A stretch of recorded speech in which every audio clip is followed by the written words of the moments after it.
Hey everybody, Reganite 71 here. Back with you in the garden the day after we got the beds filled and got lots of work to do. Thought I'd bring you along today. I changed up the configuration of our Cantelope Tee Pee bed. I'm going to use one single 4x4 that I rated out of the original garden beds that I had, instead of using the little bitty boxes put together. I've got it centered up on our walkway. I've got enough room for a wheelbarrow to go in between and turn and go down. And I've got cardboard laid down, so now it's just a matter of getting the dirt back in the box. That's where one of these comes in real handy. I just need one of them beep beep backup sounds. And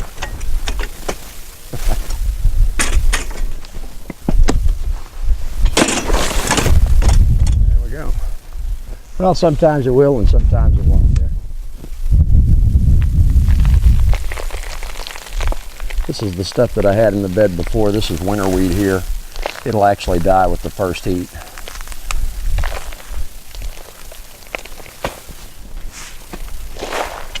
And I'm going to also cover it, make sure it doesn't grow back. So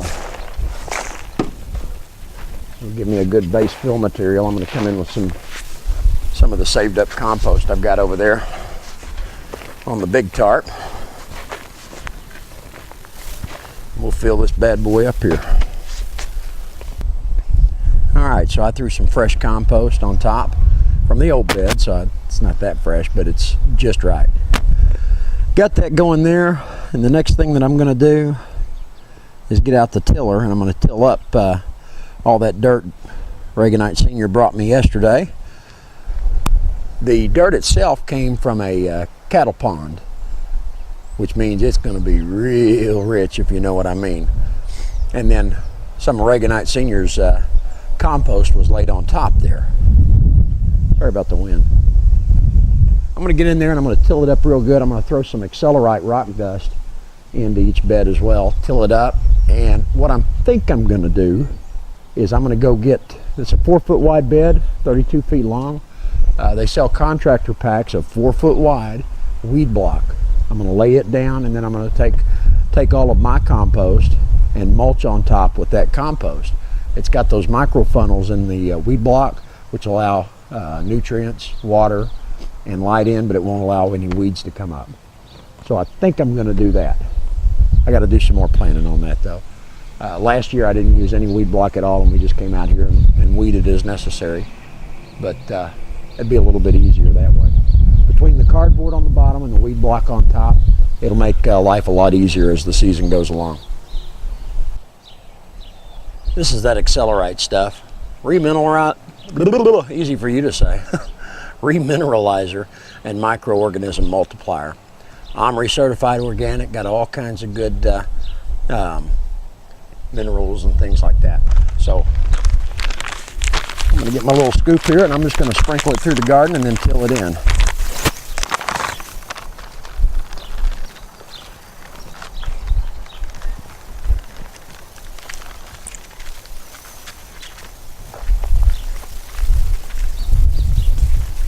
It'd be better to do it on a less windy day, but it is March.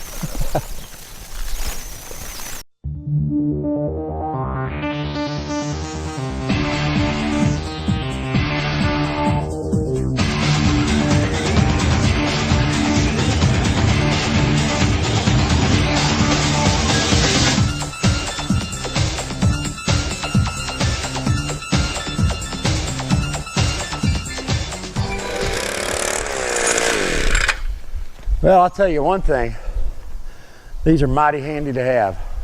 Lightweight, easy to use on the compost, easy to throw into your garden bed and till it all up at the beginning of the season. Dandy thing. Well, while I got this thing out, I may as well go ahead and till up the watermelon and pumpkin bed too, huh?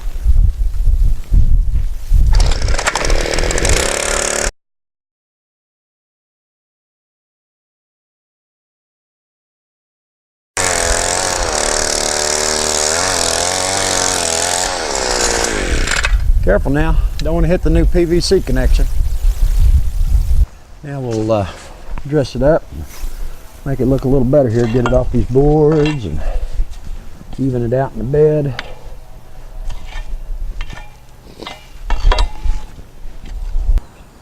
Well, if you guys watched Drip Irrigation Part 2, you saw me do the 45s and hook all of this up, and it was nice and straight and up against the bed here.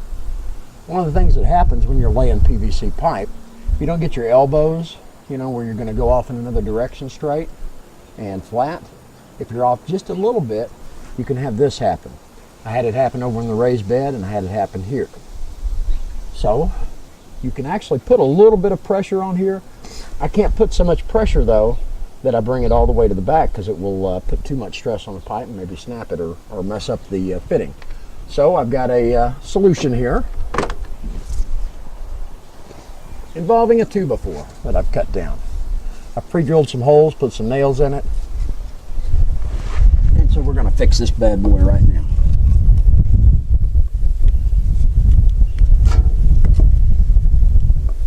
Yeah, that'll work.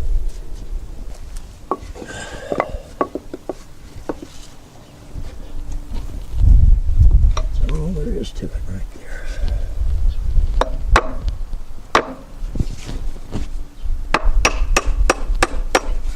Get the other one started. Be careful not to hit the pipe.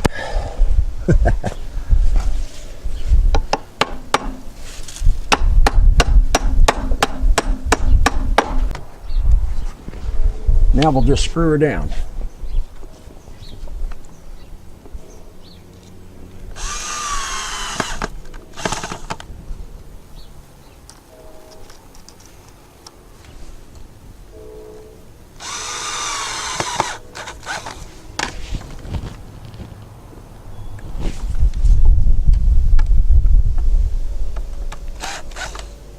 I don't want to put too much stress on the pipe, so I'm not going to send it all the way home, but that'll be sufficient, and she's good and solid now. Redneck engineering at its finest, or not so finest. Well, I thought we'd finish up with a look at the growth from 2.5 weeks for my seedlings and also my transplants. On the right here, we've got Tabasco peppers, and then California Wonder bell peppers, Rutgers tomatoes, and then the better boys are coming along. I believe it's time to raise the light. Got green onions. I even got strawberries growing in the last 3 lines over there. Down low in the grow light boxes, I've got some large red cherry tomatoes and a whole bunch more Rutgers. Since they're determinate, I wanted a whole bunch of those. The Russian mammoth sunflowers are becoming mammoths.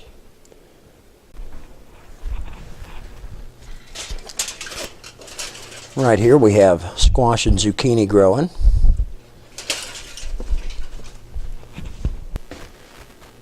And in here I've got a pumpkin already getting with it. I left a hole there for the heat to vent.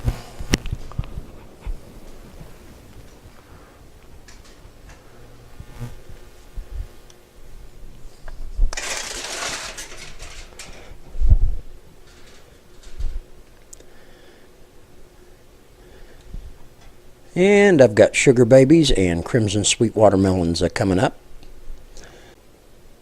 Not too awful bad for 2.5 weeks, I'd say. I got to raise that light though. Need to transplant them, get them into some cups and get soil around those roots. Folks, I appreciate you watching. Join us next time. We're going to get out in the garden and we're going to start laying the drip tubing, doing all of our connections there, and we'll be ready to rock and roll because we're going to be planting, getting stuff in the ground here in the next 2 weeks. So I got to get on it. See you next time. Bye-bye.